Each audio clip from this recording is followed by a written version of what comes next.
Don't sit there, old man. This table's for real customers. The young white waiter didn't stand, he lounged. One leg crossed over the other, sneaker perched on the upholstered booth as he blocked the last open seat in Westover Grill, a sleek bistro in downtown Atlanta. Curtis Maddox paused. His hand tightened on his cane, but his face didn't flinch. His silver-rimmed glasses reflected the overhead lighting, bright, sterile, and suddenly far too quiet. A hush rippled through the lunch crowd. Marcus, the waiter, chuckled. I said, keep walking. This isn't a shelter. Curtis looked down. Then up. No words. Just the kind of pause that makes people hold their breath. And still, no one moved. What no one knew was that this exact booth was where Curtis used to meet someone, years ago. And the boy blocking it? He'd just slammed the door on a memory written in blood. But 5 minutes later, the entire restaurant would be standing. And Marcus would be shaking. Curtis slowly turned to leave.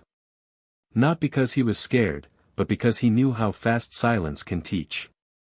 But behind him, the crowd began whispering. He didn't even fight back. Did you see the way he looked at him though?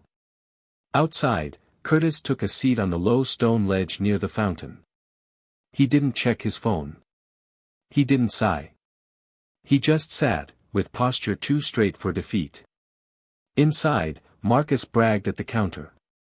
Old guy thought he belonged here. What is it with them? Always acting like they earned something. A teenage girl by the bar, Maya, froze. Her phone, still recording, trembled in her fingers. She whispered to her friend, did he say his name was Curtis Maddox? The friend blinked. Wait. That Curtis Maddox? From Caracas. 1997. Maya's eyes widened. The CIA op. The hostage extraction. But just as the realization struck, a tall woman in a crisp navy suit burst through the front door. Where is he? She demanded. The man your staff just humiliated, where is he? The restaurant stilled. Elena, the manager, young, polished, and flustered, rushed forward. Ma'am, I didn't know he was. The woman cut her off. He was the reason this restaurant was even built. My father's alive because of him. Heads turned. Mouths opened.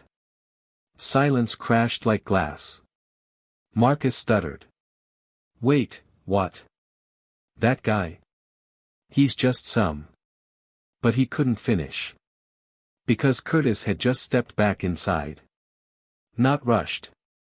Not angry. Just, present. He walked to the booth. This time, no one stopped him. He reached into his blazer and pulled out a black leather folder. Then he placed it on the table Marcus had blocked, with a calm precision only men who've held lives in their hands can muster. I didn't want to come back here, Curtis said, voice deep, even. But I made a promise. To your father, Elena. That I'd keep watching, even when the uniforms were gone. But today, I saw something worse than an enemy. I saw ignorance with a smile. Marcus looked like he'd aged 10 years in 10 seconds. Elena turned pale. Sir. I had no idea. Curtis shook his head. You knew enough to let it happen. He opened the folder. Inside, photos from Caracas, a military coin, and a signed contract for a full community reinvestment fund, now void. I was going to fund 3 new veteran kitchens, Curtis said. But you reminded me why dignity can't be taught in training manuals. Elena's lips trembled. We'll do better. I swear. Curtis didn't respond. But Maya did. From the corner booth, she stood up and raised her phone. This is going online, she said quietly. Not for likes. But because people need to remember that silence isn't respect. It's fear. The clip went live before Curtis even left the building. As he reached the door, Marcus finally whispered, sir. I'm sorry. Curtis stopped. Then, without turning, he said. You didn't insult a man. You insulted a history you were too lazy to learn. Then he walked out. No fury. No dramatics. Just a cane, and a shadow that stretched across the glass door longer than any uniform ever could. Maya's video racked up 500,000 views by midnight. But Curtis never watched it. Because some truths don't need witnesses.